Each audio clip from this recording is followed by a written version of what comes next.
High প্রিয় শিক্ষার্থীরা, আসসালামু আলাইকুম। আশা করি সবাই ভালো আছো। আজকে আমি চলে আসলাম আরেকটি পর্ব নিয়ে।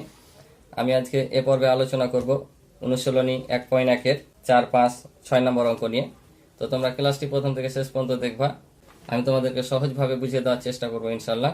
তো চলো আমরা অঙ্কগুলো শুরু করি। তো দেখো 4 নম্বরটা বলছে যে 9 অঙ্কের বৃহত্তম ও ক্ষুদ্রতম সংখ্যা লিখো। তো বৃহত্তম ও ক্ষুদ্রতম সংখ্যা লেখার আগে আমাকে জানতে হবে বৃহত্তম এবং ক্ষুদ্রতম সংখ্যা কি। তো আমরা সংখ্যা প্রতীক কয়টি জানি? 10টি, 1 থেকে 9 পর্যন্ত এবং 0। তো এই 10টি অঙ্কের মধ্যে সবচাইতে বড় অঙ্ক কত? 9। সবচাইতে বড় অঙ্ক 9 এবং ক্ষুদ্রতম হচ্ছে 0। কিন্তু ক্ষুদ্রতম সংখ্যা গঠন করার সময় আমরা যদি গঠন করি, 0 যদি দিই প্রথমে, শূন্যের কোনো দাম না, ওই জন্য প্রথমে বসবে না, অর্থাৎ 1 দিয়ে সবগুলো 0 দিতে হবে। তো চলো অঙ্ক করাই, তাহলে বুঝতে পারবা। তাহলে দেখো 9 অঙ্কের বৃহত্তম সংখ্যা, তাহলে আমি কি বললাম? সবচাইতে 10টি সংখ্যার মধ্যে 9 হচ্ছে বড়। তাহলে যখন বৃহত্তম সংখ্যা লিখবো তখন যত অঙ্কের বলবে ততগুলো 9 দিব। 4 অঙ্কের বলে 4টা 9, 7 অঙ্কের বলে 7টা 9, এখানে 9 অঙ্কের বলেছে, তাহলে কয়টা 9 হবে? 9টা 9 হবে। অর্থাৎ যত অঙ্কের বৃহত্তম সংখ্যা বলবে ততগুলো 9 দিবা। তাহলে এখানে 9টা 9, 1টা 2টা 3 4 5 6 7 8 9। এই যে গঠনে আরো 9 অঙ্কের বৃহত্তম সংখ্যা। বৃহত্তম সংখ্যা মানে সব চাইতে বড় সংখ্যাটা লিখতে হবে, কারণ এটাই হচ্ছে সব চাইতে বড় সংখ্যা। আমরা এখানে 7 8 দিলে কিন্তু এটা চাইতে ছোট হয়ে যাবে, তাহলে এটা হচ্ছে সব চাইতে বৃহত্তম সংখ্যা। এবার লিখবো 9 অঙ্কের ক্ষুদ্রতম সংখ্যা। তাহলে 9 অঙ্কের ক্ষুদ্রতম সংখ্যা। এবার দেখো যদি ক্ষুদ্রতম সংখ্যা গঠন করি, আমরা এখানে কিন্তু বৃহত্তম সংখ্যার মতো 0 দেব না, কারণ 0 কোনো একভাবে সংখ্যা তৈরি করতে পারে না। তাই 0 সবচাইতে ছোট অঙ্ক হলো, 0 পরে সবচাইতে ছোট কি? 1। 1 থেকে 9 মধ্যে সবচাইতে হচ্ছে 1। তো প্রথমে আমরা এখানে 1 দিব, তারপর যত অঙ্কের বলবে এখানে 1 বাদ দিয়ে যত ঘর বাকি থাকবে তত ঘর 0 দিব, অর্থাৎ 9 অঙ্কের বলেছে। তাহলে আমরা 1 লেখার পরে একটা অঙ্ক পেয়ে গেছি। তাহলে বাকি থাকছে আরও কয়টা? 8টা। তাহলে আমরা এখানে 8টা 0 দিব। 4 5 6 7 8। তাহলে 0 দিয়ে কোনো সংখ্যা গঠন হয় না।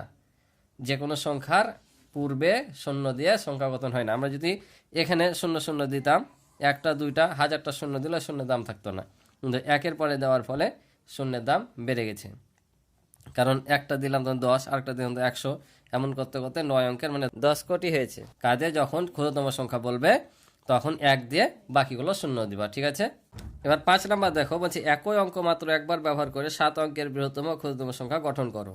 এখানে 2টা অঙ্ক দেওয়া আছে। ক খ দেখো, এই অঙ্কগুলো 7টি অঙ্ক দেওয়া আছে। বলছে মাত্র একবার করে ব্যবহার করে 7 অঙ্কের বৃহত্তম সংখ্যা এবং ক্ষুদ্রতম সংখ্যা লিখতে হবে। তো চলো তোমাদের করে দিই। তাহলে দেখো আমি লিখে নিলাম যে এত এত দ্বারা গঠিত 7 অঙ্কের বৃহত্তম সংখ্যা। এই স্টাইলে যদি লিখে নাও এখানে কমা দিয়ে, তাহলে তোমাকে এটা বারবার লিখতে হবে না, একবার লিখাতে দুবার বৃহত্তম ও ক্ষুদ্রতম সংখ্যা লিখা হয়ে গেল। আর অনেকে অঙ্ক পাথন বা ছোট থেকে বড় চিহ্ন সম্পর্ক প্রতীক বসিয়ে করাই, ওভাবে করলে হবে, এভাবে করলে হবে। তোমরা এভাবে ডাইরেক্ট করে দিবা, এটাই তোমাদের জন্য সহজ, ঠিক আছে? এভাবে করবা। তাহলে এভাবে লিখে নিয়ে এখানে কমা দিয়ে এভাবে লিখবা, তাহলে বেশি লেখার দরকার নাই, এটা বারবার উঠাতে হবে না। তাহলে বৃহত্তম সংখ্যা কত? তাহলে সবসময় বড় থেকে ছোট বসাতে হবে। বৃহত্তম মানে কি? সব চাইতে প্রথমে বড় নিতে হবে, এখানে যেটা থাকবে সেটা সবচাইতে বৃহত্তম, তারপর ছোটটা বড়টা নিলে বৃহত্তম হবে। তাহলে সবচাইতে বড় কত? 9, তারপরে 8, তারপরে আছে তোমার 5 3 2 1।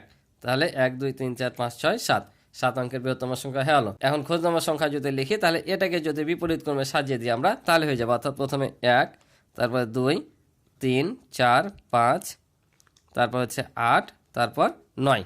এখানে একটা জিনিস লক্ষ্য রাখবা, এগুলোতে কিন্তু কমা ব্যবহার করবা না, কারণ সংখ্যা মানে পুরোটা মিলে একটা সংখ্যা হবে। কমা দিলে কিন্তু এক একটা আলাদা হয়ে যাবে, অর্থাৎ এমনই হয়ে যাবে।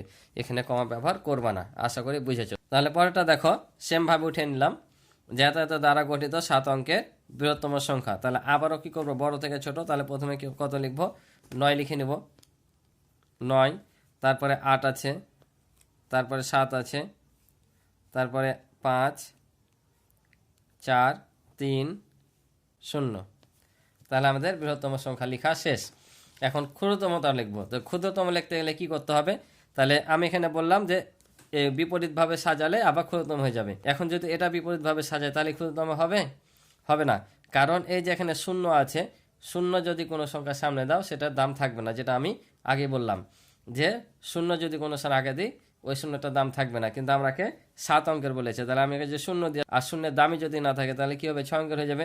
তাহলে যখন শূন্য থাকবে তখন সব সময় শূন্যর পরে যে সংখ্যাটা থাকবে বড় সে সংখ্যাটা আগে দিবা, তারপরে শূন্য দিবা, তারপরে আবার যেটা বড় থাকবে ক্রমান্বয়ে বসিয়ে দিবা, যেমন 4, 5, 7, 8, 9 এভাবে বসাবা। ঠিক আছে, তাহলে 7 অঙ্কের বৃহত্তম ও ক্ষুদ্রতম সংখ্যা হয়ে গেল। ঠিক আছে, এই শূন্য যখনই থাকবে শূন্যর পরে বড় সংখ্যাটা দিয়ে শূন্য দিয়ে তারপরে আবার ক্রমান্বয়ে ছোট থেকে বড় সাজালেই ক্ষুদ্রতম সংখ্যা হয়ে যাবে। তো আশা করি বুঝেছো। এবার 6 নাম্বার দেখো, 73,455 এর অঙ্কগুলোকে বিপরীতভাবে সাজালে যে সংখ্যা হয় তা কথায় প্রকাশ করো। অর্থাৎ এ সংখ্যাটাকে বিপরীতভাবে সাজাতে বলছে, অর্থাৎ এ সংখ্যাগুলোকে এদিকে নিয়ে চলে আসতে হবে। এখানকার একক স্থান এটা হবে এই অযুতের ঘরে, এটা আসবে 1000, এটা আসবে 100, এভাবে বিপরীতভাবে সাজালে যে সংখ্যা হবে সেটাকে কথায় লিখতে বলছে। তো চলো তোমাদের কথায় লিখে দিই। তাহলে দেখো, এত এর অঙ্কগুলো বিপরীত ভাবে সাজালে হয়, তাহলে সমান সমান কি বললাম, উল্টা দিক থেকে নিব। তাহলে এখানে আগে কত বসাবো, 5, তারপরে আবারও 5 যেহেতু বিপরীত বলেছে, তারপর 4, তারপর হচ্ছে 3, তারপরে 7। ঠিক আছে, এখন এটাকে আবার কি বলেছে, কথায় লিখতে বলেছে। তাহলে আমরা লিখে নিলাম যে এতকে কথায় লিখলে হয়। তো এখানে আমরা আবার কমা ব্যবহার করে নিতে পারি, যে প্রথমে 3 ঘর পর তারপরে 2 ঘর পর পর হয়। তো 3 ঘর পর নেওয়ার পর এখানে আর সংখ্যা নাই, তাই এখানে শুধু কমা থাকলো। এখন দেখো, একক, দশক, শতক, হাজার, অযুত। তাহলে কি বলেছিলাম, হাজার আর অযুত এই 2 ঘর মিলে কি হয়, হাজারের ঘর হয়। তাহলে এখানে কত আছে, 5, 10, 5, 55, অর্থাৎ 55,437। তাহলে আমরা এটা বানান করে লিখে নেব যে 55,000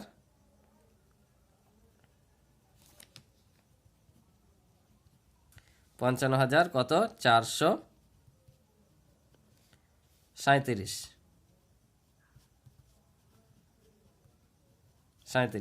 এটা হচ্ছে আমাদের উত্তর। তো আজকে এ পর্যন্ত ছিল অঙ্ক। আশা করি তোমরা অঙ্কগুলো বুঝেছো। তো আমার ক্লাসটি ভালো লাগলে অবশ্যই তোমরা চ্যানেলটি সাবস্ক্রাইব করে আমার পাশে থাকবে, এবং ইতিপূর্বে যারা সাবস্ক্রাইব করেছো তাদেরকে অসংখ্য ধন্যবাদ। তো আজকে পর্যন্ত ভালো থাকো, সুস্থ থাকো, আল্লাহ হাফিজ।